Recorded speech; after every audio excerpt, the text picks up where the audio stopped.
Selamat pagi dokter dan teman-teman, saya Afifa.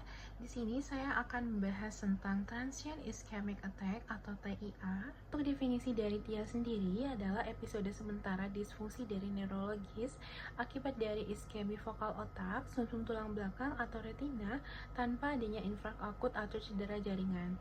Biasanya berlangsung kurang dari 1 jam, lebih sering beberapa menit. Jadi untuk TIA sendiri, dia tidak terjadi kerusakan jaringan secara permanen sehingga gejalanya bisa pulih sempurna. Namun, meskipun gejalanya hilang, TIA ini tetap merupakan kondisi gawat darurat karena berisiko tinggi menjadi stroke.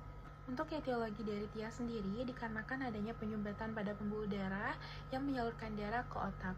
Penyumbatan ini disebabkan oleh plak atau gumpalan udara di dalam arteri sehingga otak kekurangan asupan oksigen dan juga nutrisi. Berbeda dengan stroke, pada TIA aliran darahnya akan kembali normal sebelum terjadinya kerusakan permanen. Secara patofisiologi, TIA ini diklasifikasikan mirip dengan stroke iskemik dan yang paling sering adalah aterotrombosis arteri besar dan emboli kardiogenik. Selain itu, ada juga penyakit pembuluh darah kecil atau lakunar serta kriptogenik yang penyebabnya tidak diketahui. Ada juga penyebab yang jarang seperti diseksi vaskular dan juga vaskulitis. Subtipe ini penting untuk ditentukan karena akan menentukan dari terapi selanjutnya. Untuk faktor risiko dari TIA sendiri mirip dengan stroke, yaitu diabetes, hipertensi, usia lanjut, merokok, dan obesitas. Selain itu juga dipengaruhi oleh gaya hidup seperti pola makan yang tidak sehat, konsumsi alkohol, stres, dan kurangnya aktivitas fisik. Hipertensi merupakan faktor yang paling penting dan paling sering secara individu maupun populasi.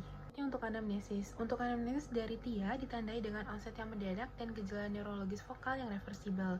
Keluhan yang sering ditemukan adalah yang pertama ada hemiparesis atau hemiplegi sementara, gangguan bicara atau afasia atau dysarthria, gangguan penglihatan atau amaurosis fugas, vertigo atau gangguan keseimbangan. Untuk karakteristik pentingnya yaitu durasinya singkat, menit sampai jam, dan resolusi spontan tanpa adanya defisit residual. Gejala dari TIA sendiri sering hilang pada saat pasien datang karena berlangsung sangat singkat, jadi anamnesis ini sangat penting untuk dilakukan. Gejala, kita juga perlu menggali dari riwayat dari pasien seperti adanya stroke sebelumnya, riwayat keluarga, dan gangguan dari pembekuan darah. Petunjuk etiologi juga penting, misalnya pada fibrilasi atrium mengarah ke kardioemboli, gangguan penglihatan seperti tirai turun menunjukkan stenosis karotis, lalu gejala kortikal seperti afasia bisa menunjukkan glesi di korteks, sedangkan tanpa gejala kortikal bisa mengarah ke lakunar. Pemeriksaan fisik difokuskan pada defisit dari neurologis vokal dan gangguan bicara. Namun, perlu diingat saat pemeriksaan, gejalanya bisa saja sudah hilang. Pada pemeriksaan saraf kranial, bisa ditemukan adanya kebutaan monookular, pandangan diskonjugat, adaptosis, yaitu kelopak mata yang terpulai, ada hemianopia, ada diplopia, ada gerakan lidah yang abnormal, disfagia, hingga terjadi gangguan pendengaran. Lalu bisa juga melakukan pemeriksaan motorik yang bisa didapatkan adalah adanya kelemahan dari unilateral, wajah, ekstremitas, dan lidah, adanya peningkatan tonus otot, klonus dan rigiditas, dan juga terjadi refleks patologis. Pemeriksaan kardiovaskular untuk mengevaluasi jantung dan auskultasi karotis untuk mendeteksi dari apakah ada bising karotis atau bruit. Endoskopi juga bisa dilakukan untuk melihat apakah ada perubahan vaskular akibat dari hipertensi atau diabetes. Selain itu, bisa ditemukan plak Hollenhorst yang menunjukkan apakah adanya penyakit arteri karotis interna. Selanjutnya untuk pemeriksaan penunjang. Menurut pedoman dari AHH atau ASA-A, pencitraannya dilakukan dalam 24 jam. MRI dengan DWI adalah pilihan utama karena lebih sensitif dibandingkan dengan CT, terutama untuk infrak yang kecil. Namun, jika MRI-nya tidak tersedia, bisa dilakukan dengan CT scan dengan angiografi. Evaluasi dari pembuluh darah dilakukan untuk melihat stenosis aterosklerotik.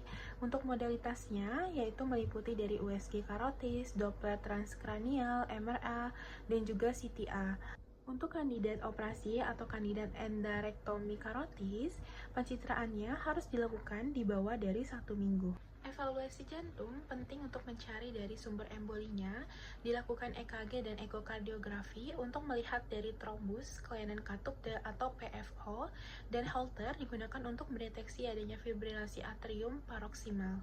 Selanjutnya untuk diagnosis, untuk kriteria utamanya adalah adanya defisit neurologis vokal secara mendadak, durasi yang singkat di bawah dari 24 jam, biasanya di bawah 1 jam, dan tidak terdapat infrak pada imaging. Selanjutnya untuk gejala yang mendukung adanya hemiparesis, adanya gangguan bicara, penglihatan, dan juga gangguan keseimbangan. Ya, untuk skor ABCD kuadrat digunakan untuk menilai dari resiko stroke setelah TIA. Komponennya meliputi usia, tekanan darah, gejala klinis, durasi, dan juga apakah ada diabetes. Semakin tinggi skor, semakin tinggi juga resiko stroke dalam waktu dekat. Untuk skor lebih dari 4, biasanya perlu dilakukan rawat inap. Tata laksananya adalah yang pertama untuk penanganan awalnya dilakukan stabilisasi dari ABC dan langsung dievaluasi secara cepat di bawah dari 24 jam. Lalu identifikasi dari sumber vaskularnya dan juga fibrilasi atrium. Selanjutnya untuk terapi medikamentosa, yang pertama ada antiplatelet. Untuk aspirin merupakan lini pertamanya. Namun apabila dia beresiko tinggi, bisa diberikan dual antiplatelet, aspirin ditambah dengan clopidogrel.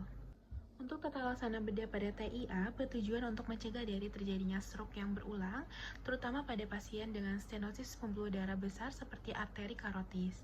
Tindakan yang paling utama adalah carotid endarterektomi, yaitu operasi untuk mengangkat dari plak aterosklerosis pada arteri karotis.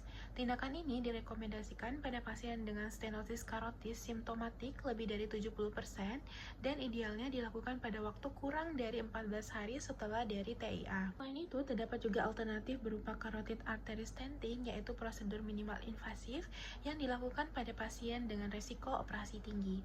Namun secara umum untuk endarterektomi karotis masih menjadi pilihan utama karena memiliki outcome yang lebih baik.